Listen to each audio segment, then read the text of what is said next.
আজকের ভিডিওতে আমরা একদম সহজভাবে জানব ওয়ার্ডপ্রেস কি আর কেন এটি বিশ্বের সবচেয়ে জনপ্রিয় ওয়েবসাইট বিল্ডিং প্ল্যাটফর্ম। তো চলুন শুরু করা যাক। প্রথমেই ওয়ার্ডপ্রেস কি? ওয়ার্ডপ্রেস হলো একটি open source content management system. সহজ করে বললে, কোডিং না জানলেও আপনি blog, news site, e commerce কিংবা যে কোনো ধরনের ওয়েবসাইট বানাতে পারবেন। WordPress.org এবং WordPress.com এর মধ্যে পার্থক্য। ওয়ার্ডপ্রেস ব্যবহার করার দুটি উপায় আছে, WordPress.org এবং WordPress.com। WordPress.org হলো সেলফ হোস্টেড ভার্সন, মানে আপনাকে আলাদা হোস্টিং কিনে সেখানে ওয়ার্ডপ্রেস ইনস্টল করতে হবে। ভালো দিক হলো এখানে আপনি চাইলে যে কোনো থিম, যে কোনো প্লাগইন ব্যবহার করতে পারবেন এবং সাইট পুরো নিজের মতো কাস্টমাইজ করা যাবে। অনেকগুলো হোস্টিং কোম্পানি আছে যারা WordPress.org ভার্সন ব্যবহার করে সার্ভিস দিচ্ছে। অন্যদিকে WordPress.com হলো হোস্টিং সহ রেডি প্ল্যাটফর্ম।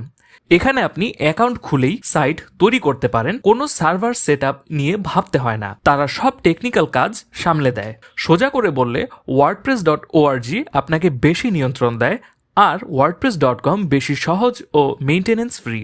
যদিও এরকম ম্যানেজড সার্ভিস আরও অনেক হোস্টিং কোম্পানির কাছ থেকে পাওয়া যাচ্ছে। এখন জেনে নিই ওয়ার্ডপ্রেস অ্যাডমিন ড্যাশবোর্ড সম্পর্কে। ওয়ার্ডপ্রেস ইনস্টল করার পর আপনি যে ড্যাশবোর্ড দেখছেন, এখান থেকেই পোস্ট, পেজ, থিম, প্লাগইন সবকিছু ম্যানেজ করা যায়। গুটেনবার্গ এডিটর ব্যবহার করে ওয়েবসাইট তৈরি করা সত্যি খুবই সহজ। এখন চলুন জেনে নিই ওয়ার্ডপ্রেস দিয়ে কি তৈরি করা যায়। ওয়ার্ডপ্রেস দিয়ে আপনি blog, company website, news portal, e commerce store, portfolio, learning site সব ধরনের ওয়েবসাইট তৈরি করতে পারবেন। হাজার হাজার প্লাগইন ও থিমের কারণে ওয়ার্ডপ্রেস অত্যন্ত ফ্লেক্সিবল। তো ওয়ার্ডপ্রেস কেন এত জনপ্রিয়? এটির প্রথম কারণ হলো ওয়ার্ডপ্রেস পুরোপুরি ফ্রি। ওপেন সোর্স হওয়ায় সারা বিশ্বের ডেভেলপাররা এটিকে প্রতিদিন আরও ভালো এবং উন্নত করে তুলছে। দ্বিতীয় কারণ হলো এটি ব্যবহার করা খুবই সহজ। ড্যাশবোর্ড খুবই ইউজার ফ্রেন্ডলি, নতুন ইউজারদের জন্য এটি শেখা খুবই সহজ। এটি ইউজ করে কোনো কোডিং ছাড়াই আপনি একটি কমপ্লিট ওয়েবসাইট তৈরি করতে পারবেন এবং এটির ব্যাক এন্ড ড্যাশবোর্ড থেকে সবকিছু ম্যানেজ করতে পারবেন।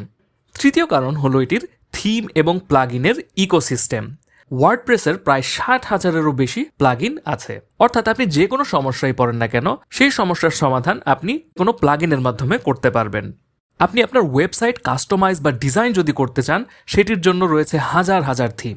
আপনার পছন্দের একটি থিম ইনস্টল করে সেটি দিয়ে আপনি আপনার ওয়েবসাইট খুব সহজেই এবং খুব দ্রুত কাস্টমাইজ করতে পারবেন। চতুর্থ কারণ হলো এসইও ফ্রেন্ডলি। ওয়ার্ডপ্রেস হলো Google ranking friendly. SEO tools দিয়ে খুব সহজেই অপটিমাইজ করা যায়। আপনার ওয়ার্ডপ্রেস ওয়েবসাইটের জন্য বেসিক এসইও যদি আপনি করতে চান, সেক্ষেত্রে আপনার আলাদা কোনো এক্সপার্ট হায়ার করার দরকার নেই। এটির জন্য আপনি ইয়োস্ট বা র্যাঙ্ক ম্যাথের মতো প্লাগইন ইউজ করে খুব সহজে এসইও অ্যাপ্লাই করতে পারবেন। এটির পঞ্চম কারণ হলো বিশাল কমিউনিটি। কোনো সমস্যায় পড়লে বা কখনো সাহায্যের দরকার হলে অনলাইনে হেল্প পেতে মাত্র কয়েক মিনিট লাগে। বিশ্বের সবচেয়ে বড় ওয়েব কমিউনিটিগুলোর একটি হলো ওয়ার্ডপ্রেস। এখন চলুন জেনে নেওয়া যাক ওয়ার্ডপ্রেস কিভাবে কাজ করে। ওয়ার্ডপ্রেস মূলত আপনার সার্ভারে ইনস্টল হওয়া একটি সফটওয়্যার। ইনস্টল হওয়ার পর আপনি ড্যাশবোর্ড থেকে লেখালেখি, ছবি যোগ করা, ডিজাইন বদলানো সব কিছু নিয়ন্ত্রণ করতে পারবেন। থিম আপনার সাইটের ডিজাইন ঠিক করে আর প্লাগইন আপনার সাইটে নতুন নতুন ফিচার যোগ করে। আপনি ড্যাশবোর্ডে যা পরিবর্তন করেন, ওয়ার্ডপ্রেস সেগুলো নিয়ে আপনার ওয়েবসাইট তৈরি করে। সব কাজ হয় স্বয়ংক্রিয়ভাবে, আপনাকে কোড লিখতে হয় না। ওয়ার্ডপ্রেসের জনপ্রিয়তা। আজকের ওয়েবে অসংখ্য সাইট ওয়ার্ডপ্রেস ব্যবহার করছে। বিশ্বের প্রায় 43% ওয়েবসাইট ওয়ার্ডপ্রেসে চলে। ওয়ার্ডপ্রেস শুরু করার উপায়। ওয়ার্ডপ্রেস শুরু করতে আপনার চাই শুধু একটি ডোমেন ও হোস্টিং। চাইলে WordPress.com-এ ফ্রি সাইট করে শিখেও নিতে পারেন। যে কোনো একটি ভালো হোস্টিং সার্ভিস বেছে নিন, আপনার ডোমেন পিক করুন এবং তারপরে আপনি ওয়ার্ডপ্রেস দিয়ে কাজ শুরু করতে পারবেন।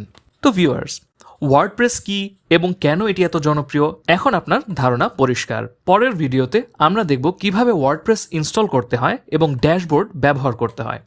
সাবস্ক্রাইব করে নোটিফিকেশন অন রাখুন।